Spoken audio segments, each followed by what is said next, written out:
શહેરની એક સેવાકીય સંસ્થા, એ સંસ્થાનું નામ ટીમ ગબ્બર. ટીમ ગબ્બરના કેપીભાઈને આપ સૌ કોઈ જાણતા જ હશો. ગુલામનું નામ છે કેપી, સાચું નામ છે કૃણાલભાઈ. મિત્રો, અલગ અલગ સેવાકીય પ્રવૃત્તિઓમાં હંમેશા અગ્રેસર હોય. કોરોનાનો કપરો કાળ હોય, પૂરની પરિસ્થિતિ હોય કે પછી કોઈક વિકટ પરિસ્થિતિમાં શહેરીજનોને મદદ કરવા પહોંચી જતા હોય છે. 31st લોકો 31સ્ટની ઉજવણી અલગ રીતે કરે છે, પાર્ટી સાટી કરીને, ડીજેના ડાન્સ સાથે.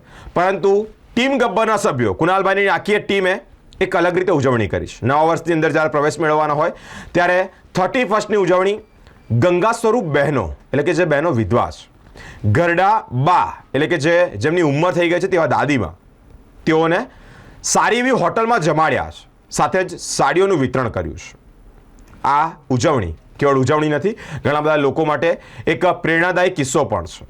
આવી જ રીતે આપણે સૌએ સમાજના વચ્ચે આવી સમાજના લોકોની, જરૂરિયાતમંદ લોકોને મદદ કરી. સાચા અર્થમાં 31સ્ટની ઉજવણી આવી રીતે કંઈક થાય તેવા પ્રયત્નો કેપીભાઈ એટલે કે ટીમ ગબ્બરની આખી ટીમના રહ્યા છે.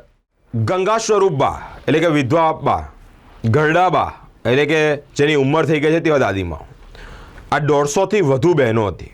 તેમને સારી હોટલમાં જમાડ્યા, એટલે ભોજન કરાવ્યું, સાડીનું વિતરણ કર્યું, તેમના આશીર્વાદ મેળવ્યા. સતત 10થી 12 વર્ષ સુધી આ સેવા કરવામાં આવી રહી છે. કોરોનાનો કપરો કાળ હોય, પૂરની પરિસ્થિતિ હોય, ટીમ ગબ્બરના જે મેમ્બર્સ છે તે વચ્ચે રહ્યા છે, જરૂરિયાતમંદ લોકોની વચ્ચે રહ્યા છે. સેવાકીય પ્રવૃત્તિ કરવા માટે તેઓએ લોકોને અપીલ પણ કરી છે. બહેનોને ઘરેથી હોટલ અને હોટલથી ઘરે લાવવા માટે એક બસની પણ વ્યવસ્થા કરવામાં આવી હતી.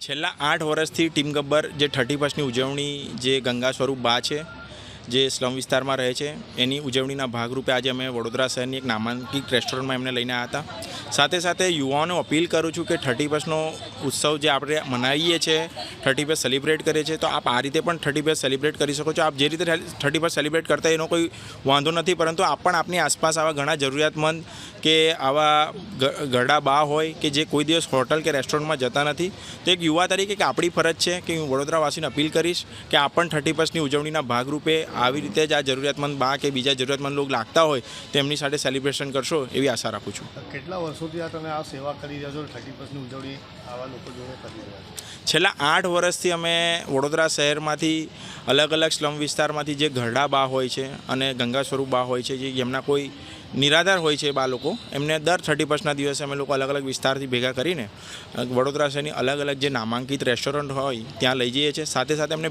ભેટ સ્વરૂપે અમે સાડીઓ આપીએ છીએ.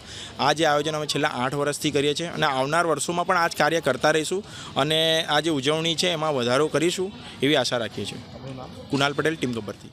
વડોદરા શહેરમાં ટીમ ગબ્બર સતત 8 વર્ષથી સેવાકીય કાર્યની અંદર અગ્રેસર રહે છે. એ જ રીતે આજે 31 ડિસેમ્બર એટલે 31 ડિસેમ્બરના દિવસે ઘણા લોકો, ઘણા મિત્રો, ઘણા વડીલો જે કહેવાય છે કે સારી સારી હોટલોમાં જમવા જતા હોય છે, સાથે પોતાની પત્ની સાથે મનોરંજન કરતા હોય છે, આનંદ માણતા હોય છે. પરંતુ અમારા ટીમ ગબ્બરના તમામ મિત્રો, વડીલોએ એક કન્સેપ્ટ કર્યો છે કે સતત 8 વર્ષથી જે ઘરડા બા હોય છે, સાથે જે કહેવાય છે કે વિધવા બા હોય છે, તમામ લોકોને એક સાથે લઈ અને જે સારી સુંદર હોટલમાં જમાડી અને સાડી આપી, સાડી તરીકે ભેટ આપી અને તમામના આશીર્વાદ પ્રાપ્ત કરે છે. અને ટીમ ગબ્બર હર હંમેશા કોરોના કાળ હોય, પૂરની પરિસ્થિતિ હોય કે ગમે તેવી પરિસ્થિતિની અંદર હર હંમેશા અગ્રેસર રહેતી હોય છે. એ જ રીતે અમે પણ લોકોને એક અપીલ કરીએ છીએ કે તમે પણ ટીમ ગબ્બર સાથે જોડાઓ. સાથે સાથે તમારા પણ આજુબાજુના વિસ્તારની અંદર જરૂરિયાતમંદ લોકો જણાતા હોય તો ચોક્કસથી ટીમ ગબ્બરનો સંપર્ક કરશો તેવી સૌને એક અપીલ કરું છું.